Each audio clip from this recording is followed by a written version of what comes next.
क्रिस्तु में प्यारे भाइयों और बहनों, सबको जय यीशु। क्रिसमस काल के पहले इतवार के सुसमाचार में ज्योतिषियों का आगमन के बारे में हम मनन चिंतन करेंगे।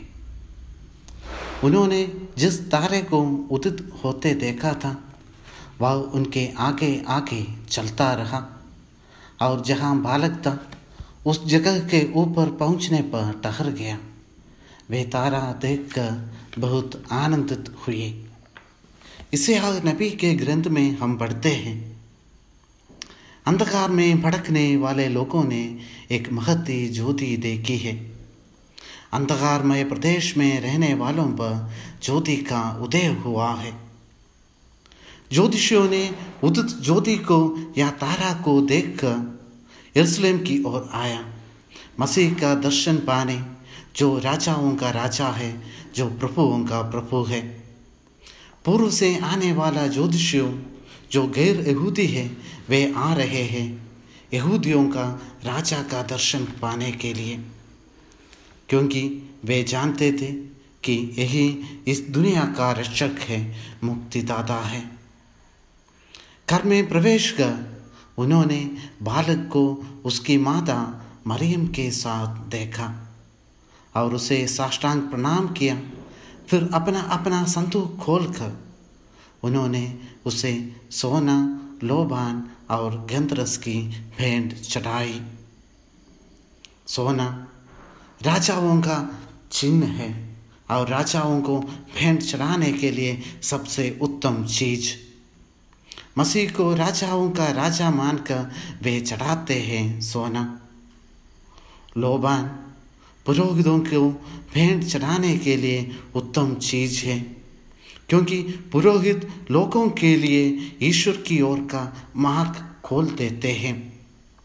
यहाँ ईसा महापुरोहित है, उसको लोबान भेंट के रूप में चढ़ाते हैं।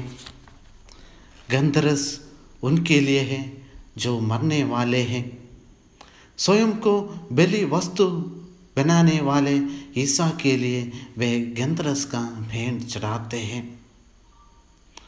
ज्योतिषियों भेंट चढ़ाते हुए घोषणा कर रहे हैं कि मसीह सच्चा राजा है, पूर्ण रूप से महापुरोहित है और सबका रक्षक है, मुक्तिदाता है। यीशु के जन्म के समय बहुत कम लोगों को यीशु का दर्शन प्राप्त हुआ। चरवाहों को और इन ज्योतिषियों को ही दर्शन मिले। जब चरवाहे ने इस खुश खबर सुने तो वे एक दूसरे से कहा, चलो हम बेथलेहम जाकर ईश्वर का दर्शन करें। ज्योतिषियों ने उदित तारा को देखकर ही पहचान लिए कि मुक्तिदाता का जन्म हुआ है और वे भी निकलते हैं यरूशलेम की ओर। क्या उदित तारे को सिर्फ इन ज्योतिषियों ने ही देखा है? शायद बहुत सारे लोगों ने देखा होगा, लेकिन वे पहचान नहीं पाए। प्यारे भाइयों और बहनों, हम भी मनन चिंतन करके देखें कि क्या मेरे जीवन में उदित होने वाले तारा को मैं पहचान पाता हूँ या नहीं।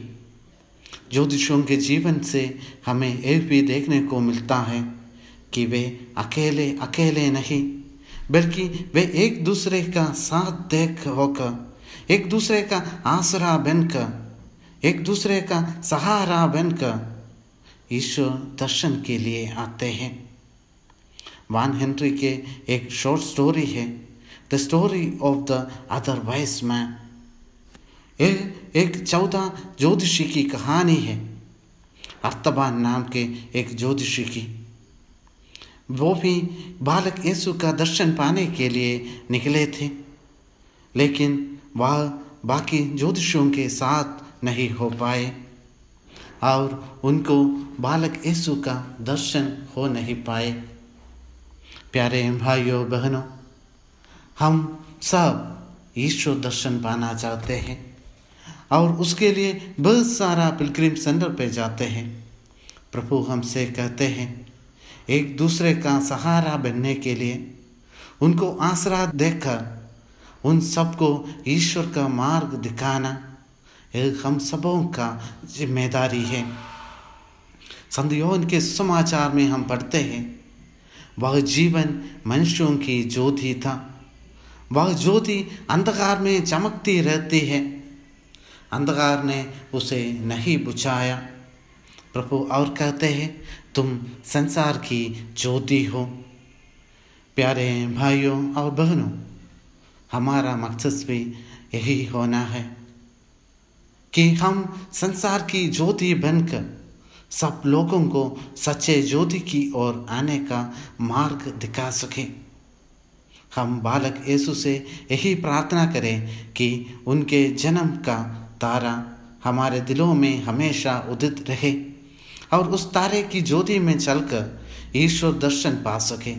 इसके लिए हम प्रार्थना करें। बालक यीशु हम सबको आशीष प्रदान करे। पिता, पुत्र और पवित्र आत्मा के नाम पर आमीन।